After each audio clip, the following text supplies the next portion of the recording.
Nerdcast, The Nerd Podcast. Hai Nerds, balik lagi nih sama kita, Nerdy Bro, di episode lanjutan dari Nerdcast, The Nerd Podcast. Nah, karena berhubung ini juga udah bulan Desember, akhir tahun, kayaknya di episode kali ini kita mau sedikit, gimana ya, bukan mereview sih, kayak mengulas kelas balik kelas balik film-film yang udah tayang di tahun 2024 ini. Jadi kayaknya ya, maksudnya kayaknya nggak adil gitu kalau kita nggak ngelis film-film di tahun 2024 nih sesuai ya dari berbagai kategori ya. Ya kan memang biasanya kalau udah bulan Desember tuh biasanya waktunya recap gitu loh. Ya. Jadi nanti kita akan recap film-film yang udah tayang di tahun 2024 ini dan akan kita bagi beberapa kategori kali ya. Kategori kita kasih tahu dulu aja kali ya. Yeah. Kategorinya tuh pastinya best movies lah ya, best movies. Menurut kita worst movie, most surprising, overrated ya boleh atau lah underrated. Ya itu juga. Terus personal favorite lah ya. Oke. Dan jangan lupa kayaknya perlu bikin playlist sendiri itu untuk film lokal. Oh, oke. Oke, daripada kita basa-basi lagi, mending langsung kita mulai aja. Silahkan nikmati konten ini. Let's nerding it out. Oke, mari kita mulai recap film-film tahun 2024. Oke. Buat kategori pertama, mungkin yang paling jelas dulu aja kali ya. Ya. Best movie. Best movie 2024. Ya, ini mau gue dulu. Dulu deh. Oke, kalau buat gua best movie tahun 2024 adalah Dune Part 2. Oke, solid sih. Ya, kenapa gue milihnya Dune Part 2 itu adalah karena menurut gue film Dune Part 2 itu kayak jauh meningkat lah dibanding upgrade banget lah dari film pertamanya. Tadinya sebenarnya film pertamanya pun sebelum nonton gue udah tahu franchise Dune ini adalah kayak franchise-nya udah ada dari lama, terus dia tuh franchise yang cukup menginspirasi ya. Star Wars gitu-gitu. Cuman pas nonton film pertamanya gue tuh kayak kurang ngehook aja, terus kayak agak lama bosan gitu nontonnya. Iya. Jujur gue pas dulu nonton film pertamanya ada sempat tidur ya. Iya, kayak nonton lama. Cuman gue tetap ngerti ya ceritanya. Pas nonton film keduanya kayak, oh ternyata memang serunya di sini, konfliknya tuh di sini gitu. Jadi kayak memang kayak ya baru intens dapat konflik masalahnya tuh di sini. Jadi makanya kayak, wih, eskalasinya meningkat banget sih dari film pertamanya. Dan memang mungkin salah satu yang bikin unik Dune Part 2 itu tuh menurut gue adalah penceritaan si karakter utamanya, si Paul Atreides-nya. Menurut gue karakternya kompleks banget. Kayak protagonis iya, tapi pun ada licik-liciknya lah, macam itulah. Ada kayak manfaatin keadaan gitu-gitu lagi, jadi kayak unik aja menurut gue sih. Iya betul. Ya pokoknya ya makanya yang membuat kompleks tuh itu gitu. Nah kalau gue sendiri menurut gue best movies tahun 2014, best filmnya adalah 2024 adalah ini The Challengers. Oh iya, yang filmnya Zendaya juga ya. Iya, betul. Sama ya. Di dua juga ada Zendaya. Iya. Mungkin gue bilang ini film terbaik karena jujur pas nonton di awal tuh gak ada ekspektasi sih, kayak pernah lihat trailernya kalau nggak salah. Tapi yang bukan kayak tahu ini tentang tenis nih mungkin, tapi pas gue nonton waktu itu kan kalau nggak salah kita juga nonton kan karena memang diundang screening ya. Screening kayak wah ceritanya gila sih menurut gue, kayak padahal bukan ceritanya gila sih, mungkin kayak penceritaan gini sih, kayak ini ceritanya tuh cuma simpel nih, istilahnya ada cowok berkawan berdua suka sama cewek yang sama, terus jadi ya tipikal lah rebutan cewek, temennya jadi berantem dan akhirnya musuhan gitulah. Itu maksudnya cara menceritain itu menurut gue unik. Iya, itu sih yang menurut emang bagus sih itu. Bolak-balik latarnya dan karakternya, terutama si Zendaya-nya pun sebagai cewek kayak wah nyebelin juga ya. Gila juga gitu, kayak gila sih ini, kayak tidak maksudnya dinamika dari karakternya tuh maksudnya bukan lucu sih, kayak unik banget sih menurut gua. Iya. Padahal ceritainnya simple gitu. Iya, gua memang pas nonton tidak nyangka ternyata film itu tentang itu gitu, kayak intinya tentang menceritakan itunya aja gitu sebenarnya, bukan Iya, iya. bukan bahas tenisnya ya.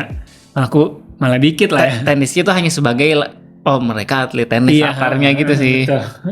Inti cerita utamanya tuh kayak apa? Tentang hubungan antara si tiga karakter ini. Oke, itu kan tadi Best film, Best best film. movie. lawan yang sekarang adalah worst movies tahun 2024. Iya, oke. Gue dulu ya. Iya, Gue dulu. ya. Worst movies tahun 2024 menurut gue adalah nih, lu juga nonton waktu itu sama gue, adalah ini film The Watcher. Oh, ya tahu. Iya. Ini yang emang waktu itu kita emang ya seperti biasa ya dapat undangan. Dapat juga. ya, betul. Dan memang kan kita sendiri ya, gue juga terutama bukan yang ngikutin banget film horor ya. Betul. Ya sekali dua kali nonton film horor sih suka sih, kayak maksudnya iyalah memang nggak semua film horor kita tonton, tapi kayak cukup terkenal kayak Conjuring gitu kan kita nonton dan menurut gue cukup bagus lah. Nah tapi ini karena dapat undangan screening, nonton lah dengan dengan tidak memiliki ekspektasi apapun. Tapi pas nonton pun kayak tidak menikmati sekali. Film apaan sih gitu ya? Kayak suka nih film horor, kayak udah kitanya nggak terlalu suka horor. Ceritanya tuh nggak, menurut gua kayak kurang appealing, kurang menarik aja dari backgroundnya lah, terus pas penceritaan konflik dan puncaknya tuh kayak begini doang nih. Terus mungkin ini juga ya, gue nonton film ini nggak ada takut-takutnya loh, kayak horornya di mana, hantunya juga kagak. Satu gue liat kayak serem gitu kayak. Iya sih, kayak gue kan sebagai film horor pun gue nonton film ini sebenarnya nggak takut gitu. Kalau nggak ada takut kan subjektif masing-masing, tapi maksudnya gimana ya, maksudnya menurut gue jam scare-nya pun juga enggak sih. Makanya gue juga milihnya gitu kayak. Biasanya soalnya gue kalau memang karena gue nggak suka film horor, biasanya kalau nonton film horor gue tuh kayak memang antisipasi takut jam scare gitu kan. Ini pas nonton film ini kayak kok nggak takut? Posisi gini nih. Kayak nggak ada nutup matanya gitu loh. Ya memang itu memang hampir worst movie gue juga. Cuman gue milih yang lain deh. Oke, apa? Worst movie gue itu adalah Madam Web. Oke. Solid lah ya. Iya. Gue dari nonton trailernya aja tuh kayak udah tidak yakin nih filmnya tentang apa. Terus memang film Spider-Man-nya Sony yang di luar film Spider-Man Universe yang digarap Sony itu memang so far tuh belum ada yang kayak ya nanggung kurang lah. Ini ternyata kurang banget. kayak Madam Web kurang ini apa Morbius? Enggak, ini. Kayak Madam Web tuh kayak aneh banget sih. Gue dan herannya adalah gue kenapa tetap nonton ya. Kayak konfliknya aneh, terus pembangunan karakternya juga hubungan antar karakternya juga kayak kurang dapet aja. Terus kayak villainnya apa sih ini villainnya gitu, aneh banget. Dan uniknya ini sih siapa pemeran Dakota Johnson, Dakota Johnson. Dia pun kalau nggak salah ya, dia nggak nonton filmnya kan? Iya kayaknya deh. Lupa gue. Menurut gue itu aneh sih, kayak dia mainin tapi dia kayak tidak. Iya mungkin ada kayak 1-2, tapi menurut gue kayak pertanda aneh aja sih. Jadi kayak nggak nonton film ini sendiri. Even untuk screening pun, screening gue nggak tahu sih. Kayaknya nggak datang ya? Nggak tahu gue, cuma kayak emang sempat baca beritanya kayaknya ada deh. Emang dia nggak nonton deh. Ya meskipun sebenarnya kayak aktor yang nggak nonton filmnya banyak sih sebenarnya. Iya, tapi kan maksudnya kayak gimana ya, maksudnya kan ini yang produksi studio Sony Marvel gitu, kayak cukup ternama gitu. Dengan dia nggak nonton tuh kayak orang pasti bertanya-tanya kayak ini kok yang main sebagai karakter utamanya pun nggak ikut nonton gitu. Iya sih, ya. Tapi dia ini kenapa nggak masuk worst di gua? Karena itu sih, karena itunya tadi karakter maksudnya dari Marvel lah kan, gue cukup suka. Oh iya, karena maksudnya mungkin masih ada kayak masih ada yang gue sukanya ini lah. Karakter ini nih. Nah, soalnya dibandingin yang tadi tuh, The Watcher, gue kan tidak ada tertarik sama sekali. Tidak ada daya tarik apapun gitu, nggak ada. Iya sih. Oke, berarti nanti sekarang kita lanjut ke kategori berikutnya adalah Overrated movie. Oke, overrated dulu. Kalau yang gue pilih untuk film yang overrated menurut gue adalah Joker Folie d'Or. Oke. Iya, sebenarnya gue sama sih. Oh, sama. Sebenarnya mungkin bukan overrated ya, cuman lebih ke buat gue paling menyewakan lah. Tidak sesuai ekspektasi. Ya.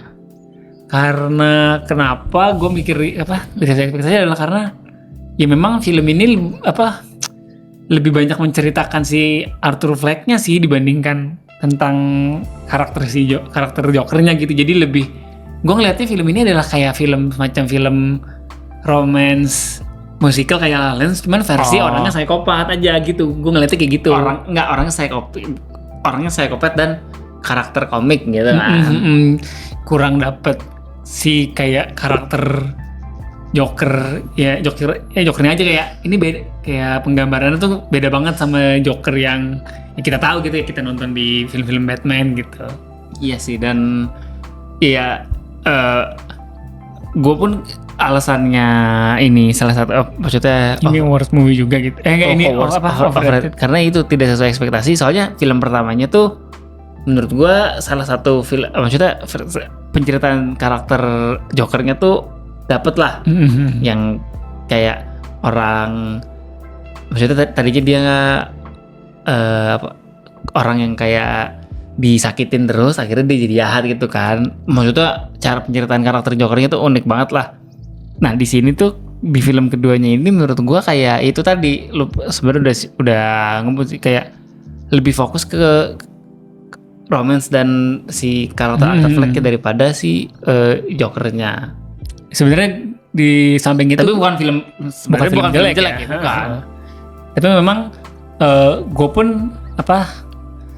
pun tahu film keduanya ini memang tidak akan sebagus film pertama, cuman tetap di luar ekspektasi gue sih si film ini.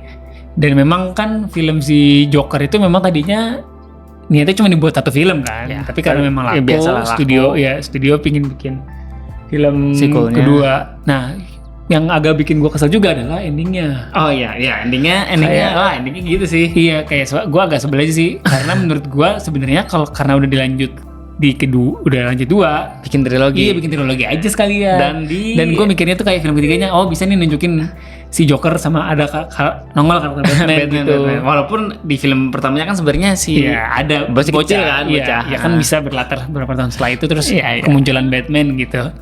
Cuman karena endingnya begitu gitu, menutup kemungkinan kayaknya. Sulit lah. Oke, itu kan tadi overrated. Sekarang underrated movies. Underrated movie. Berarti ini gantian lo dulu ya. Oke, menurut gua underrated movie di tahun 2024 adalah, ini film kayaknya salah satu film kesukaan juga sih, Transformers One. Oh ya, oke, masuk. Karena ya itu tadi sih, maksudnya secara film animasi mungkin banyak orang yang skeptis juga sama film animasi gitu ya. Walaupun kan film animasi itu ceritanya tuh malah menurut gua kadang malah bagus gitu kan. Dan memang menurut gua jadi Transformers One ini ceritanya sangat solid sih. Dari segi cerita jauh lebih bagus dari film live actionnya yang lain. Dan maksudnya kan film Transformers-nya Michael Bay dulu tuh terkenal sekali. Menurut gua lack of storytellingnya kurang banget. Menurut gua kayak emang lebih banyak ke actionnya kayak banget lah. Gitu, Dan di Transformers One ini tuh enggak, ceritanya tuh cukup, maksudnya dalam lah. Apalagi karakter utamanya sih D16 sama Orion Pax ya. Dan ya makanya cast-nya pun sebenarnya cukup ini juga kan. Ya kita udah bahas di video kita sih, cast-nya pun cukup punya nama gitu lah, Chris Hemsworth, Scarlett Johansson. Jadi makanya kayak emang bikin film Transformers One ini menurut gue emang dikonsepin dan serius, dan menurut gue ini orang nggak ekspektasi akan sebagus ini sih gitu. Ya cukup solid lah. Kalau menurut gue film yang underrated menurut gue tahun ini adalah film favorit tuh tadi, Challenger. Iya. Kenapa gue masukinnya kategorinya Kategorinya underrated adalah karena menurut gue dia dari segi pemasaran, maksudnya dari segi menarik penonton filmnya itu, dari segi kayak trailernya dan promonya gitu, orang nggak akan expect film ini tentang itu gitu. Jadi orang nggak akan tahu ceritanya tuh sebelum nonton filmnya. Karena kalau nonton trailernya tuh cuma enggak ini tentang Film tenis, tentang tenis. tiga orang terus berhubungan dengan tenis lah. Ternyata memang tadi sih udah dijelasin juga. Memang banyak kan pembahasannya tuh bukan ya tenis itu cuma latar belakangnya aja, cuma lebih banyak ke relationship dan konflik antar tiga karakter utamanya ini gitu sih. Makanya gue masukinnya ke underrated karena orang tidak akan expect tentang itu gitu. Iya betul. Oke, lanjut ke kategori selanjutnya.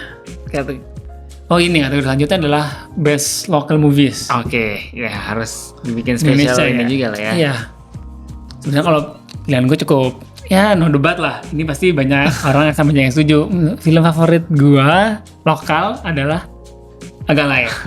Oke. Ya kak, ya tidak perlu dilakukan lagi lah. Dia dari jumlah penonton banyak banget ya. Maksudnya film kayaknya tahun ini terbanyak. Film Indonesia terbanyak. Iya, setelah KKN. Oh iya, enggak maksud tahun ini. Tahun ini terbanyak. Tahun ini kan. Agalaya. Ya terus berapa 9 juta? Berapa sih? Kayaknya lupa deh 9 jutaan. Dan juga memang dari segi ceritanya ya, gue kan memang ngikutin stand up komedi, suka gitu, terus ya relate lah dengan karakter-karakternya gitu. Dengan karakter. Terus dengerin podcast Agalaya ini juga kadang suka denger yang di YouTube gitu, makanya ya masuk aja lah jokesnya. Oke, itu juga sebenarnya masuk salah satu nominasi gue. Tapi yang gue masukin sebagai best local movies itu adalah sebenarnya ini kita udah review juga, adalah film Home Sweet Loan. Oh iya. Ya karena itu siapa namanya? Secara film tuh ini relate banget sama banyak orang, termasuk pun kita ya. Maksudnya ini film yang sangat relate sama banyak sekali orang. Ya terutama yang hidup di Jabodetabek lah ya. Ya hidup di kota besar yang sebenarnya kita udah review juga di video kita. Jadi kayak karena ini sangat relate tuh, jadi kayak orang tuh nggak mudah terenyuh gitulah, terenyuh kayak wah ternyata yang mengalami situasi seperti ini tuh banyak loh, nggak gua doang. Kayak mayoritas banyak orang yang hidup di kota besar tuh mengalami kayak gini, dan dengan bikin film seperti ini tuh kayak gua kayak big plus lah, kayak iya. Sinema tuh kayak bagus nih ngambil ide ceritanya gitu. Maksudnya karena ini dari novel kan? Iya benar, dari novel. Kayak wah akhirnya dibikin film juga nih gitu sih. Iya bagus, maksudnya ya bagus lah nggak cerita ini gitu. Betul. Ya sangat bagus menurut gua. Oke, berarti ini selanjutnya tadi kan udah lokal kategori terakhir nih. Kategori terakhir adalah personal favorite. Ya kak. Ya film favorit yang maksudnya alasannya tuh pribadi, personal aja gitu ya. Ini gue perlu dulu. Gue dulu deh. Ya udah. Favorit gue adalah, mungkin orang udah udah nebak kali ya. Tahun ini adalah Deadpool and Wolverine. Nah, ya. Sama lagi gue juga itu. Sebenarnya tapi kalau gue hampir close call lah antara itu sama Transformers One. Oh, oke. Cuman karena memang gue lebih menantikan Deadpool and Wolverine, makanya yang gue masukin itu karena emang udah nungguin sih gue film ini gitu. Kenapa ini masuk? Karena memang gue beritahu lagi adalah menurut gue film ini benar didedikasikan untuk fans Marvel. Memang secara cerita biasa banget, malah mungkin lebih banyak ke jelek kali ya kalau dari cerita daripada bagusnya. Memang filmnya lebih ke film parodi, jatuhnya film parodi ya. Typical Deadpool gitu sih. Tapi memang menurut gua emang film ini dibuat untuk fans Marvel, maksudnya yang ngikutin Marvel dari dulu gitu loh. Iya. Dengan banyak cameo-nya. Terutama buat yang nikmatin sebelum era MCU sih. Betul. Iya, zaman-zaman Elektra gitu kan. Zaman-zaman X-Men, Blade gitu. Itu kayak bener-bener apa? Gue tuh pas nonton kayak wah, udah lama nih nggak nonton film yang kayak gini. Dan fun fact, gue nonton ini sama istri ya. Dan pas saat nonton bareng itu, dia ini apa namanya? Dia tuh mungkin karena nggak ngikutin kali ya. Dia ngikutin tuh pas udah MCU lah, pas udah agak-agak ke sini yang early 2000 nggak nonton. ya agak bingung sama karakternya, ini cameo siapa, dan kayaknya gue lihat agak ngantuk sih. Beda banget sama gue nonton kayak wah lucu banget dan, jokesnya kena semua gitu ke gue menurut gue. Jadi kayak gue sangat terhibur lah nonton ini. Jadi makanya ini masuk personal favorit gue. Ya mungkin gue nambahin dikit aja kayak kenapa memang film ini juga favorit buat gue adalah karena itu tadi dia tuh untuk si karakter Deadpool ini melengkapi trilogi film Deadpool, dan itu juga yang udah kita tunggu-tunggu. Deadpool akhirnya kayak gimana ceritanya Deadpool disambungin ke MCU gitu loh. Walaupun sebenarnya secara cerita nggak nyambung banget sih. Iya, pokoknya kayak udah kita tunggu lah. Terus akhirnya kita lihat kayak Wolverine Hugh Jackman balik lagi, kita lihat kayak wah ya, dan menggunakan kostum yang akurat gitu kayak itu udah ditunggu banget gitu. Ya makanya kenapa gue nungguin banget film ini gitu, dan ini adalah film Marvel satu-satunya tahun ini MCU. Betul, ya. Yang lain series aja sih. Iya, dan ya. Tapi sebentar, quick question, Deadpool or Wolverine? Gue Deadpool. Gue Wolverine lah. Nah, itulah tadi rekap film-film tahun 2024 versi kita dengan berbagai kategori ya, best film, worst film, overrated, underrated. Best local film, best local movies, sama personal favorite. Iya. Nah, jadi kalau kalian juga tertarik untuk membuat list yang sama, bisa tulis aja nanti di kolom komentar. Kolom komentar boleh di TikTok, boleh di Spotify, boleh di YouTube. Menurut kalian film terbaik nih apa sih tahun 2024? Iya. Alasannya juga boleh dikasih tahu ke kita gitu. Iya, gitu. Oke. Karena ini udah akhir tahun juga, berarti nanti sampai jumpa juga di tahun 2025, dan di tahun 2025 pasti juga nggak kalah banyak film-film yang menarik gitu sih. Iya. Jangan lupa selalu tonton konten-konten kita baik di Spotify, TikTok, YouTube ya. Jangan lupa juga ya ditonton, di follow juga di YouTube, di subscribe, di Instagram atau di TikTok atau di Spotify di follow, dan ikutin konten kami terus. Oke deh. Sampai jumpa di konten-konten kita selanjutnya. Dadah.